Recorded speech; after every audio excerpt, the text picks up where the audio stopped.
Keep on rolling. My name is Vander Puchert, and this is Finding Frequency. So I was definitely rolling today. But before I get to the rolling, Marta and Frantzi left early this morning. Well, early for Polish people. I think it's 9 o'clock. They left here, and they went off to spend some time with a family friend who's also in this area. About 50 kilometers down the road, she's got a holiday house, 3 kids, and this is exactly what Frantzi needs at this time. We realized yesterday when he went missing that he's really craving some kids' time, some time to spend with people of his demeanor inclinations. And Marta took him there today, and I've been receiving updates the whole day. He's been playing like a crazy man. He's been in the water. He's been jumping around on trampolines, and I think it was a good move to actually do that, just to give him some semblance of sanity. That also freed me up to spend a little bit of time. So I had a really slow start to the day. I could go off and find a good cup of coffee, take away, sip that down, and then I decided that it's time for me to really embrace the idea of longboarding. So I'm currently where we are staying is a little hotel basically on the border of Hell and Urata. Now, Hell is a village or small city village on the edge of this outcrop of land, and then Urata is where we are. And then there's Jasna, if I remember correctly or pronounce this correctly. It's the third little town. Actually, so when you pass through, you go through Jasna first, then Urata, then Hell. So I decided to go and take the longboard, the one that I'm borrowing from a friend, and head down the road and see if I can make it to this little village, hang out there for a couple of hours, an hour or two, and then come back again on the board. And the fact that I'm sitting here being able to talk, I made it. I looked at the map and I looked at the distance I've done. It's about 6 kilometers. Now, to be honest, I did not do 6 kilometers on the longboard. I'm still struggling to maintain my balance, keep up a speed, but I would say 50% of the distance I stayed on the board, and then the other 50% was me walking.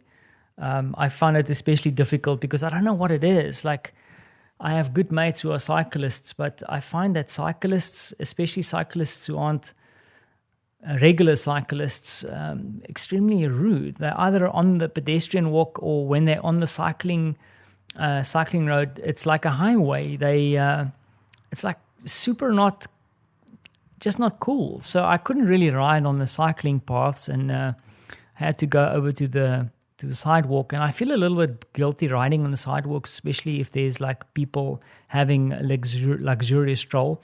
But then you'll find bicycles on the pedestrian walk as well. So people are a little bit messy. And then you have a crazy South African in between on his longboard trying to stay upright. So it was an interesting, fun ride. I can feel it in my bones. I really enjoy doing this little bit of a longboarding thing because it's really just something physical for me to do. And I think it's actually something nice to do, especially in this time of pandemic, because it's just something that takes my attention off everything else. I have some work that I have to do tomorrow, and I see emails coming in from work, which I kind of ignore. I spend maximum of my time with my family that I can this last couple of days. But I also know that I'm going to be going back. And I wanted to find something that would break my routine. And I want to encourage you to do the same. I think if you have, I don't know if this works on a non-iPhone, but I encourage you to open up your health app. And I did this 2 days ago on Marta's encouragement. We were talking and discussing something because we had quite a day of walking around from point A to point B. And we tend to do this when we go on our little travels across Europe. But for the first time this year, she encouraged me, or in the conversation, we opened up our health app, which actually records your walking. I mean, the phone detects in the way that it bounces or whatever the technology is through the gyroscope or whatever. Let me just leave that there. But it estimates the the distance that you walk. And I was completely blown away by the fact that my walking distance has more than halved in comparison with last year. Of course, it's obvious why, because we are all stuck at home, not doing many physical activities. But it actually shocked me a little bit to see it in numbers. And then you start realizing how little exercise you are getting. So I'm definitely encouraged now to, in fact, exactly 1 hour ago, I bought a second-hand longboard. So now hopefully by next week, this time, I'll be the owner of my own board.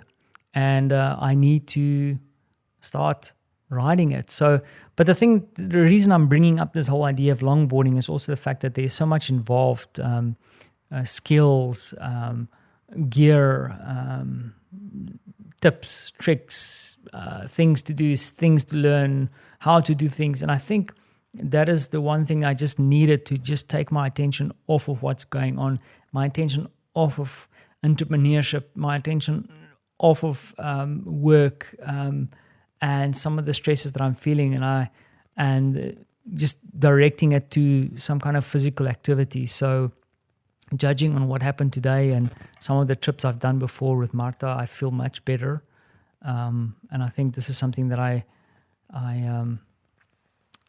value. And I know that a friend of mine, I catch her YouTube videos very, very often.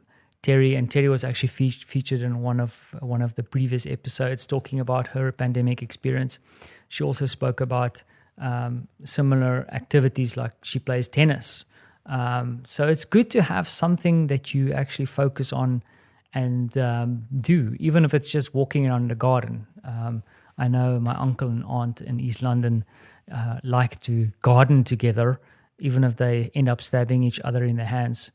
But that's a whole different story. But it's just something good to do. And I didn't mean this episode to ramble on about longboarding, but it was just once again that today the realization that I had this little mini adventure, and probably I need to say a little bit about what I saw. So it's interesting, just the observation that Urata, where we are at the moment, is kind of the middle class village. And the Hell is where there's a presidential residence. We'll probably go and visit it in the next 2 days before we go back. Not the presidential residence, Hell in itself as a little central district. But then Jasna, where I was today, definitely, on the lower end of the scale, if you want to do the class thing. And the one thing that scared me a little bit is that I wanted to see, like as I mentioned, it's like a thin strip of land. You can go on both sides. So on the one side is this, what they call a molo, it's a pier. I could go there, and I actually ended my trip there, which was quite nice to see all the people windsurfing and kite surfing.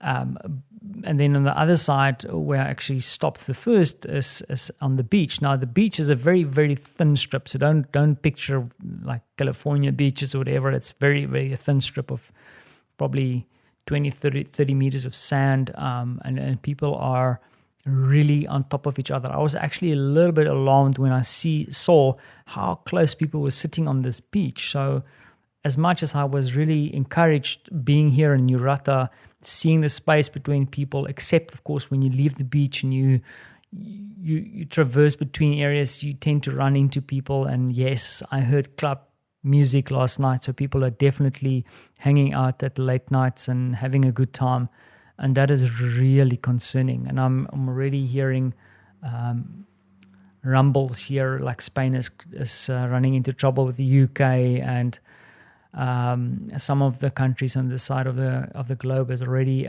starting to struggle slightly again because of COVID. And I think we're all, and perhaps Marta and I are also guilty, throwing the work that we've done up to this point out of the window.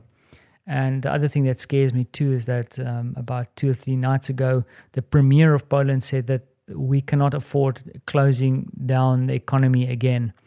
And that's scary because I think people's lives are much more important than any economy. So we'll have to see what's going to happen here in Poland should the numbers start rising again. And it is unfortunately rising from the numbers that I've seen. Not drastically, but definitely on the increase. So yeah, as we cling onto our normality, it is a little bit scary. We might be stuck indoors again very, very soon, and it's going to be our own fault.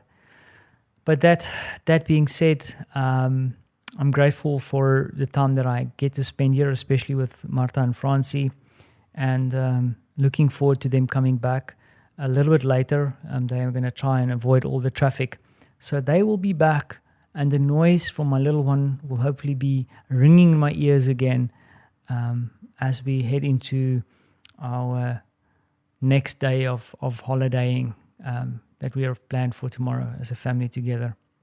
So I'm going to leave it there, and I'm going to say thank you for listening, and hopefully you'll find something that'll keep you busy and hopefully active. It's super important. This is a lesson that I've learned in the last couple of days, and makes me excited to go out there again and be the old guy on the longboard. It's all fun.